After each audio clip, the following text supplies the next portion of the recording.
మీ ప్రేమ చూస్తుంటే నాకు కూడా ఇందాక సుభాష్ గారు చెప్పినట్టు మళ్ళీ మళ్ళీ రావాలనిపిస్తుంది.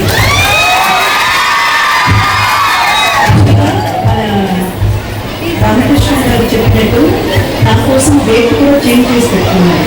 అంటే నేను చెన్నైలో ఉంటాను, షూటింగ్స్ కోసం వస్తాను హైదరాబాద్కి వచ్చినప్పుడు ఇక్కడ విజిట్ చేసేటట్టు డేట్స్ కూడా వంశీ గారు థ్యాంక్ యూ సో మచ్. ఒక్కవేళ కనుక మీరు చేంజ్ చేసుకోలేకపోయి ఉంటే నేను ఛాన్స్ మిస్ అయ్యాను.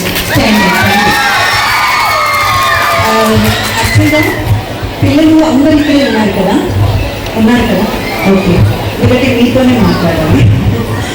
మీరందరూ ఒక విషయం గుర్తుపెట్టుకోండి, మీకు ఇప్పుడు ఈ అవకాశం దొరికిందంటే దానికి మీ గురువు గారు చాలా చాలా ముఖ్యమైన.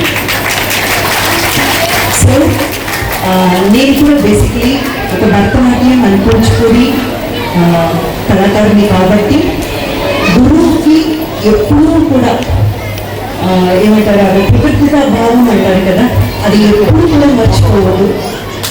గురువు ఎంత మనం పూజిస్తే, గురువుని ఎంత మనం మనసులో పెట్టుకుంటే అంత మనం ఎదుగుతాం.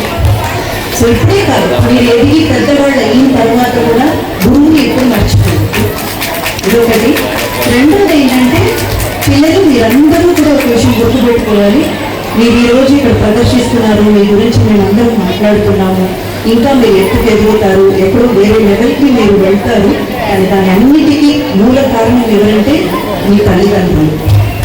మర్చిపోవద్దండి, వాళ్ళు ఎంతో కష్టపడి ఇప్పుడు మీరు వేసుకునే కాస్ట్యూమ్ దగ్గర నుంచి, జ్యువెల్స్ దగ్గర నుంచి, నిద్రాహారాలు మానేసి మీతోనే తిరుగుతూ మిమ్మల్ని ఏదో ఒక్కరు చేయాలి, మిమ్మల్ని ఏదో ఒక లెవెల్కి తీసుకురావాలని వాళ్ళు పడే శ్రమ అంతా ఇంత కాదు. సో తల్లిదండ్రులకి మర్యాద ఇవ్వండి, తల్లిదండ్రుల్ని బాగా చూసుకోండి. మీరు ఎంత బాగా తల్లిదండ్రుల్ని గౌరవిస్తే, మర్యాద ఇస్తే మీరు అంత బాగా జీవితంలో ముందుకు వస్తారు. నేను ప్రతిసారి చెప్పే ఒక మాట ఉందండి, మన విధిలో ఏదైనా తప్పుగా రాసి ఉన్నా దాన్ని మార్చగలే శక్తి ఏదైనా ఒకటి ఉందంటే అది మన తల్లిదండ్రుల ఆశీర్వాదం మాత్రమే.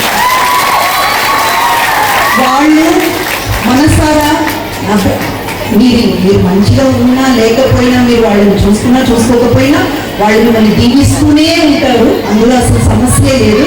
అయినా కూడా మీరు బాగా వాళ్ళని చూసుకుంటే, వాళ్ళని గౌరవిస్తే, వాళ్ళ మాటలకి మీరు మంచి మర్యాద చేస్తే కనుక ఒక్కవేళ మీకు తప్పు రాత ఏదైనా రాసున్నా దాన్ని తిరగ రాసేస్తాడు దేవుడు. అది మాత్రం గుర్తుపెట్టుకోండి.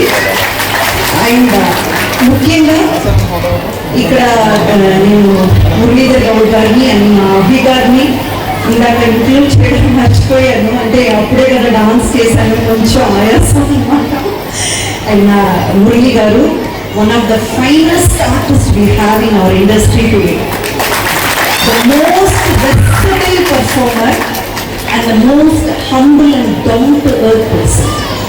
ఇంత సాధించాను, నేను ఏదో చేశానన్న ఒక భావన ఎప్పుడు కలగదు ఆయన కలిసినప్పుడు. Sir, great honour share the stage with you sir. And అలాగే మా అభి గారు, మీ అందరికీ తెలుసు, ఆది గారు అప్పుడప్పుడు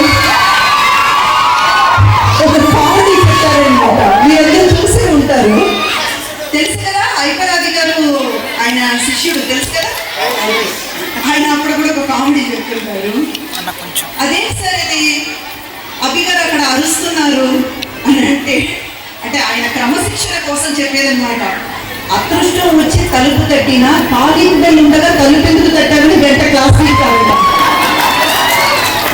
అంటే అంత క్రమశిక్షణ, డిసిప్లిన్, అంటే ఆర్టిస్ట్లో చాలా మంది లాంజివిటీ అంటే ఒక 10 కాలాల పాటు బాగా ఎదగాల్సిన వాళ్ళు తక్కువ టైంలో ఎందుకు ఇదైపోతారంటే అండి, ఆరోగ్యాన్ని సరిగ్గా చూసుకోకుండా తప్పుడు అలవాటులకి అలవాటు పడి వాళ్ళని వాళ్ళు పట్టించుకోకపోవడం వల్ల లాంజివిటీ ఉండదు. బట్ మా అభి గారు man of discipline and highly talented అండి. ఇప్పుడు ఆయన దర్శకత్వంలో కామాఖ్య అనే ఒక మూవీ రాబోతుంది. మీరందరూ కూడా చూసి ఏంటి ఈయనలో ఇంత టాలెంట్ ఉందా అని కూర్చుంటారు, అంత ఆల్ అయిపోతారు. Wishing you all success. And ఇక్కడ ఉన్న పేరున పెద్దవాళ్ళందరికీ కూడా ఐఎమ్ సో సారీ అండి, ఇప్పుడిప్పుడే నేను మిమ్మల్ని కలుస్తున్నాను. నేను కామారెడ్డికి రావడం కూడా ఇదే మొదటిసారి. సో పేరున ప్రతి ఒక్కరికి థ్యాంక్ యూ సో మచ్. వచ్చినందుకు నాకైతే మాత్రం చాలా మనసు నిండిపోయిందండి.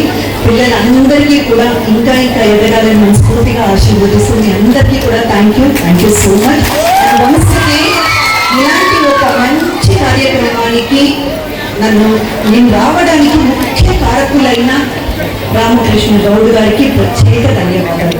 Thank you sir.